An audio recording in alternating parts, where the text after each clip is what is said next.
Assalamualaikum warahmatullahi wabarakatuh. Perkenalkan, saya Anissa Duli Putri, NPM 27121058003. Coba kita bayangin sama-sama.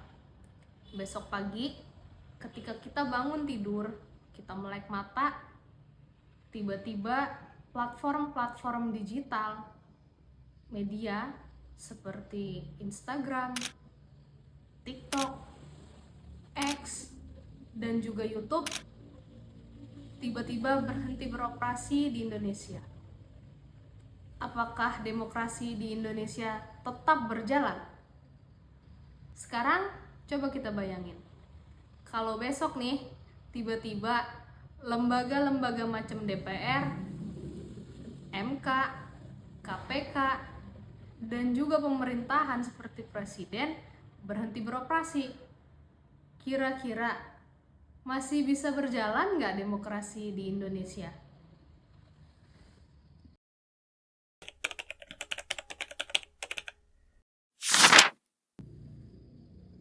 Kalau platform digital kayak X, Twitter, Instagram, TikTok itu bisa mendorong isu-isu menjadi viral, bisa membentuk opini publik, bahkan bisa mendorong masyarakat untuk langsung turun ke jalan mengutarakan opini mereka, keresahan mereka. Apakah itu berarti platform digital lebih berpengaruh terhadap demokrasi di Indonesia dibanding lembaga negara? Nah, untuk jawab pertanyaan barusan, kita harus mundur sedikit nih. Biar kita bisa jawab pertanyaan itu, kita harus tahu dulu hal mendasar, yaitu apa sih yang dimaksud dengan kedaulatan rakyat. Nah, sebelum jawab pertanyaan barusan, kita harus mundur sedikit nih. Sebelum kita muluk-muluk bahas apa itu platform digital dan lain-lain, kita perlu tahu dulu nih dasarnya. Hal yang fundamental. Apa sih itu yang dimaksud dengan kedaulatan rakyat? Oke, di pasal 1 ayat 2 Undang-Undang Dasar 1945 itu menyebutkan bahwa kedaulatan berada di tangan rakyat dan dilaksanakan menurut Undang-Undang Dasar.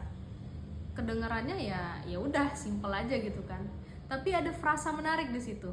Ada frasa menurut Undang-Undang Dasar. Terus kenapa jadi penting? Karena di undang-undang tersebut menyatakan bahwasanya kedaulatan memang berada di tangan rakyat. Tapi undang-undang juga membatasi bagaimana kedaulatan itu harus dijalankan. Artinya kedaulatan rakyat gak bisa tuh dikerjakan melalui kehendak yang muncul secara spontan. Kedaulatan rakyat harus dijalankan melalui mekanisme konstitusional yang sudah diatur. Terus muncul lagi nih follow up questionnya. Kalau memang rakyat yang berdaulat, kenapa nggak rakyat sendiri aja tuh yang langsung bikin undang-undangnya sendiri, mutus sengketa pemilu yang muncul sendiri? Kenapa juga nggak rakyat yang menetapkan APBN setiap tahunnya secara langsung sendiri? Nah, jawabannya karena Indonesia menganut demokrasi perwakilan. Dalam demokrasi perwakilan, rakyat tetap dianggap sebagai sumber kekuasaan. Tapi pelaksanaan kekuasaan tersebut dilakukan melalui lembaga-lembaga negara yang memperoleh legitimasi dari rakyat dan kewenangan dari konstitusi. Makanya kita milih presiden. Karena itu juga kita milih anggota-anggota perwakilan kita di DPR. Dan karena itu juga tuh DPR sebagai perwakilan rakyat menjalankan pemilihan wakil-wakil Mahkamah Konstitusi. Jadi, sejak awal kedaulatan rakyat dalam sistem Indonesia nggak cuman bicara tentang siapa yang paling banyak bersuara. Kedaulatan rakyat di Indonesia juga berbicara bagaimana suara tersebut diterjemahkan menjadi keputusan yang sah menurut konstitusi. Platform digital memang bisa memperkuat suara-suara rakyat, membawa suara-suara rakyat jauh meluas ke seluruh Nusantara. Tapi lembaga negara tetap menjadi penentu bagaimana suara-suara rakyat itu bisa diubah menjadi hukum, kebijakan, dan juga keputusan yang mengikat. Muncul lagi nih pertanyaan, kalau memang begitu, kenapa ya banyak orang yang menganggap bahwa platform digital punya pengaruh lebih besar terhadap demokrasi dibandingkan dengan lembaga-lembaga negara? Nah, untuk jawab pertanyaan itu, kita perlu lihat dulu nih, gimana platform digital bisa mengubah cara masyarakat berpartisipasi dalam kehidupan politik.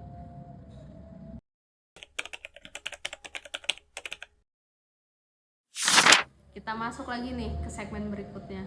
Mengapa banyak orang menganggap bahwa platform digital lebih berpengaruh? Sampai sini kita kan udah bahas tuh tadi ya. Kita udah memahami bahwa dalam sistem ketatanegaraan Indonesia, kedaulatan rakyat dilaksanakan melalui mekanisme yang sudah diatur sebelumnya di dalam konstitusi. Tapi kalau memang demikian, kenapa ya sampai muncul mosi yang kita bahas hari ini? Kenapa banyak masyarakat yang beranggapan bahwa platform digital global justru lebih berpengaruh nih terhadap demokrasi kita di Indonesia dibanding dengan lembaga-lembaga negara? Ya, kalau dipikir-pikir sih, pandangan itu juga muncul bukan tanpa alasan kan. Bahkan saya rasa sebagian dari kita tuh tahu alasan kenapa mosi ini sampai bisa muncul ke permukaan. Kalau dipikir-pikir nih ya, sebenarnya bukan tanpa alasan mosi ini muncul. Bahkan menurut saya sebagian dari kita tuh tahu lah alasannya kenapa mosi ini bisa sampai muncul ke permukaan. Bahkan banyak dari kita juga merasakan kok alasan dibalik kenapa mosi ini bisa muncul. Coba deh kita perhatiin kehidupan sehari-hari kita aja, nggak usah muluk-muluk. Kalau kita pengen tahu perkembangan politik di negeri kita, kemana sih kita pergi? Nggak mungkin kan tiap pagi kita update situs website DPR atau kita baca putusan-putusan MK setiap pagi sebelum sarapan. Kemungkinan besar sih enggak ya. Lebih banyak kita buka Twitter, yang sekarang namanya X itu, kita buka Instagram, kita scroll TikTok. Justru kita dapat lebih banyak informasi mengenai kondisi negara kita itu ya dari platform digital. Bahkan nih menariknya, kadang tuh kita nggak nyari tahu, tapi info-info politik, gejala-gejala sosial ini masuk gitu aja ke media sosial kita tanpa kita harus cari informasi secara aktif. Muncul di beranda, muncul di FYP TikTok, muncul di rekomendasi video Instagram, dan lain sebagainya. Secara nggak sadar nih, platform digital ikut menentukan informasi apa yang kita konsumsi tiap hari, isu apa yang kita perhatiin, bahkan kadang-kadang nih siapa yang kita setuju atau kita kritik. Dan gak cuman itu, platform digital tuh juga memberikan ruang yang dulu tuh sulit dimiliki oleh masyarakat biasa, yaitu kemampuan untuk berbicara di ruang publik. Dulu nih, kalau kita mau ngeritik pemerintah, kita harus menyampaikan kritik itu lewat media massa, melalui organisasi tertentu, atau bahkan forum-forum resmi, yang mana nggak setiap orang punya kesempatan untuk itu. Hari ini, satu aja unggahan yang kita posting ke media sosial langsung bisa dilihat oleh ribuan, bahkan jutaan orang. Dan gak cuma di Indonesia, satu dunia bisa tahu. Dalam hitungan jam, sebuah isu bisa jadi perbincangan nasional, bahkan internasional. Kita juga telah berkali-kali melihat nih bagaimana media sosial bisa digunakan untuk mengorganisasi gerakan sosial dan politik. Kalau kita lihat nih ya, di X nih terutama, tagar-tagar tertentu tuh yang dibuat oleh warga-warga Twitter, warga-warga X, itu bahkan bisa menyatukan orang-orang yang sebelumnya nggak kenal sama sekali. Sebuah video yang diunggah ke media sosial itu bisa memicu diskusi publik dalam skala nasional. Sebuah petisi daring dapat memperoleh dukungan dalam jumlah yang sangat besar dan dalam waktu yang sangat singkat. Dari sudut pandang ini, nggak sulit kan untuk kita memahami kenapa banyak orang menganggap platform digital punya pengaruh yang luar biasa terhadap demokrasi. Bahkan nih, sampai pada titik tertentu muncul nih pertanyaan yang menurut saya cukup provokatif. Kalau masyarakat memperoleh informasi politik dari platform digital, jika opini publik dibentuk melalui platform digital juga, dan jika mobilisasi massa terjadi melalui platform digital, maka apakah platform digital dapat mengambil alih peran lembaga negara dalam demokrasi? Pertanyaan ini nih yang jadi dasar mosi yang sedang kita bahas. Dan saya mengakui sih bahwasanya pertanyaan tersebut memang sangat menarik. Tapi sebelum kita menerima kesimpulan bahwa platform digital lebih berpengaruh daripada lembaga negara, kita perlu lihat satu hal yang sering terlupakan.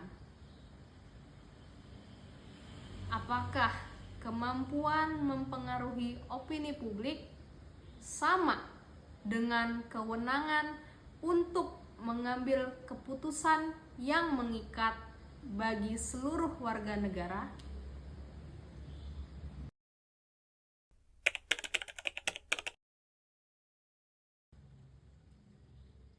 Dari pembahasan kita barusan, saya menyampaikan bahwa ada 3 alasan kenapa saya menolak mosi tersebut.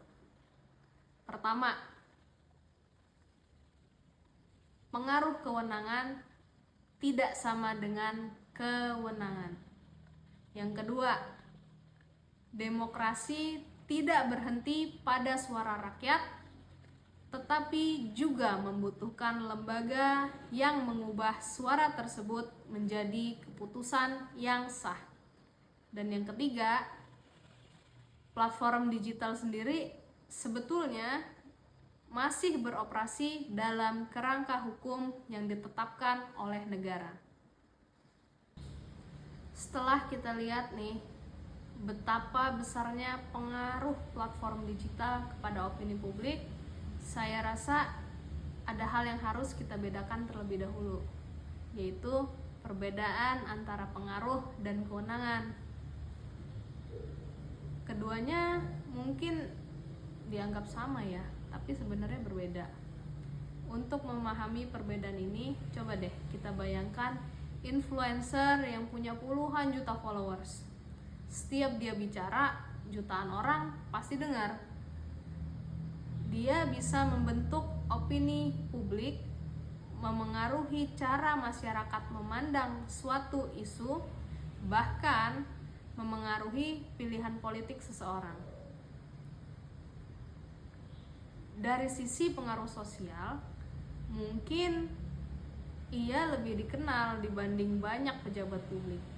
Namun, sebesar apapun pengaruh yang dia miliki, tetap aja kan, dia nggak bisa tuh mengesahkan undang-undang, menetapkan APBN, memutus sengketa hasil pemilu, ataupun melantik seorang presiden.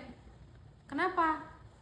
Ya karena kewenangan melakukan hal-hal tersebut yang saya utarakan barusan itu adanya pada lembaga negara yang memperoleh kewenangan dari konstitusi. Dengan demikian,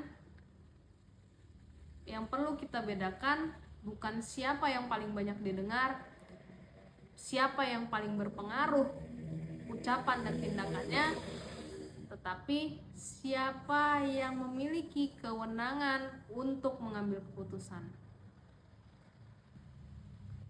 Karena itu, menurut saya nih, pengaruh yang besar tidak otomatis berarti posisi yang lebih penting dalam demokrasi. Kita sering bilang bahwasanya demokrasi adalah pemerintahan dari rakyat. Pernyataan itu benar, nggak salah. Tetapi demokrasi tidak berhenti pada tahap penyampaian suara. Dalam demokrasi, suara rakyat tetap nih harus diubah ke dalam suatu keputusan yang nyata. Dan proses penerjemahan inilah tugasnya lembaga-lembaga negara, bukan influencer.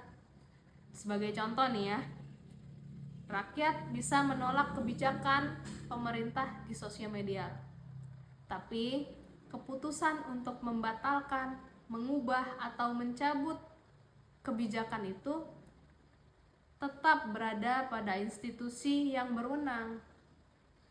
Rakyat memang bisa menyampaikan dan menyuarakan aspirasinya, tetapi aspirasi itu harus diproses melalui mekanisme hukum dan ketatanegaraan. Tapi nih, dalam negara hukum, setiap keputusan tetap harus ada pertimbangan dari berbagai aspek, seperti kepentingan umum, anggaran negara, kepastian hukum, serta kesesuaian dengan konstitusi. Untuk memahami hal ini, coba deh bayangin apabila setiap kebijakan negara ditentukan langsung oleh opini yang sedang ramai dibicarakan di media sosial. Hari ini mungkin kebijakan itu didukung oleh rakyat, bahkan mayoritas pengguna internet.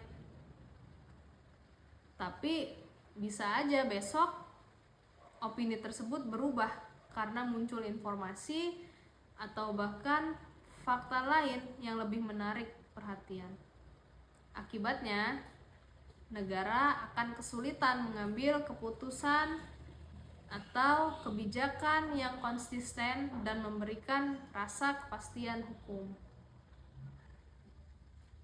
Karena itu, demokrasi gak cuma butuh ruang untuk menyampaikan aspirasi, tetapi juga membutuhkan lembaga yang bertugas menimbang berbagai kepentingan sebelum mengambil keputusan. Dengan kata lain, platform digital membantu rakyat berbicara, itu betul.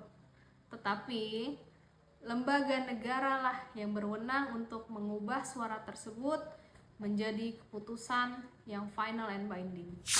Ada satu hal nih yang sering terlewat dalam perdebatan. Kita sering bicara tentang bagaimana platform digital dapat memengaruhi suatu negara. Tetapi jarang yang membahas bahwasanya negara juga punya kekuasaan terhadap platform-platform digital yang beroperasi. Platform digital yang mau beroperasi di dalam suatu negara tentunya harus mematuhi hukum negara di tempat mereka akan beroperasi. Mereka harus mengikuti aturan mengenai data pribadi, mereka harus mengikuti aturan mengenai sistem elektronik, dan mereka pun juga dapat dikenakan sanksi bila melanggar hukum yang berlaku. Bahkan ya, dalam beberapa kasus, negara itu bisa membatasi, memblokir, atau bahkan memberikan sanksi nih terhadap platform digital yang nggak mematuhi ketentuan hukum nasional negara tersebut. Nah, hal ini kan menunjukkan bahwasannya platform digital tidak berada di luar sistem ketatanegaraan. Sebaliknya, mereka tetap beroperasi dalam ruang hukum yang ditentukan oleh negara tersebut. Dengan kata lain, platform digital memang memiliki kemampuan untuk memengaruhi masyarakat dan juga membentuk opini publik. Namun, keberadaan dan aktivitas yang dilakukan tetap bergantung pada kerangka hukum yang dibuat oleh negara. Lalu muncul nih suatu pertanyaan teoritis. Jika platform digital lebih berpengaruh daripada negara, lantas mengapa mereka tetap harus tunduk pada regulasi yang dibuat negara? Menurut saya, fakta ini menunjukkan bahwa hubungan antara platform digital dan juga negara bukanlah hubungan yang setara. Platform digital dapat memengaruhi proses demokrasi, iya, tapi negara tetap memiliki kewenangan untuk menetapkan aturan main yang harus dipatuhi oleh seluruh pihak, termasuk platform digital itu sendiri.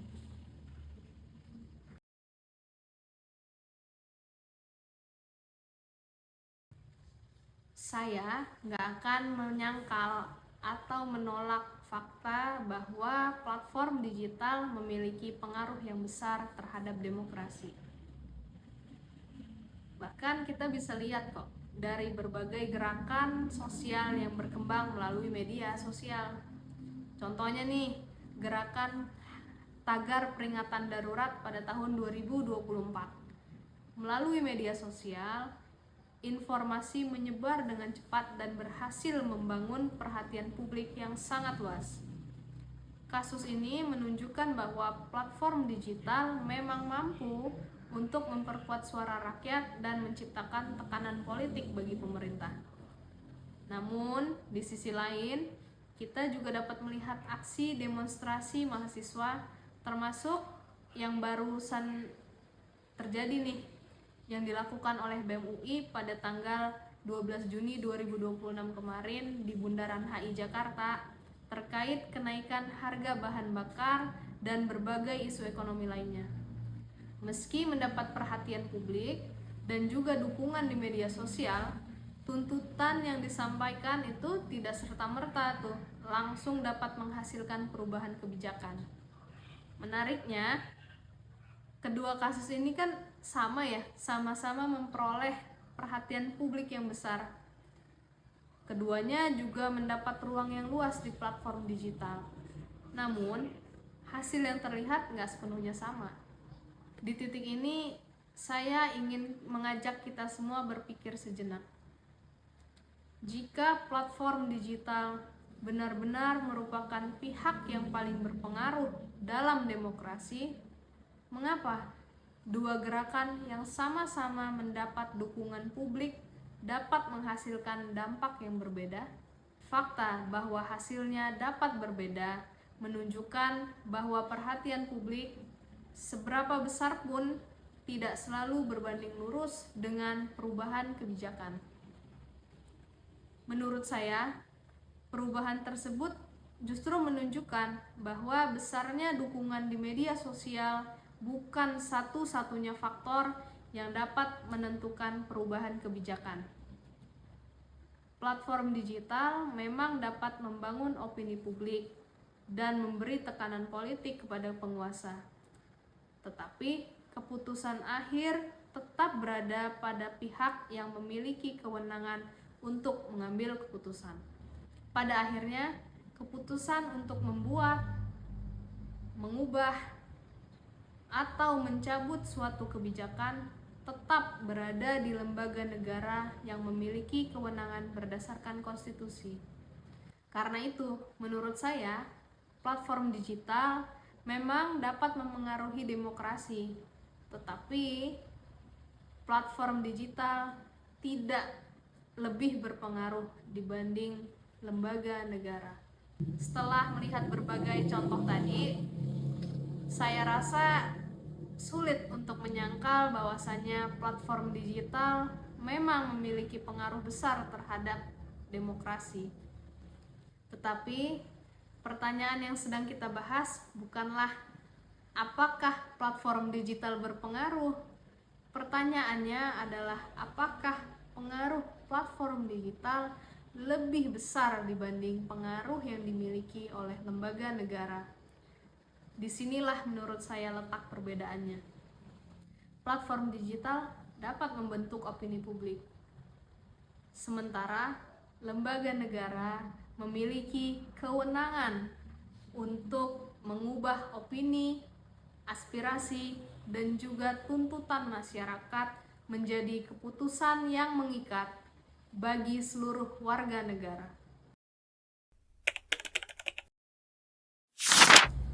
Platform digital mampu membuat suatu isu menjadi viral dalam hitungan jam. Namun, sebuah kebijakan tetap dapat berlaku selama lembaga yang berwenang memutuskan demikian. Mungkin disinilah letak perbedaan antara pengaruh dan kekuasaan.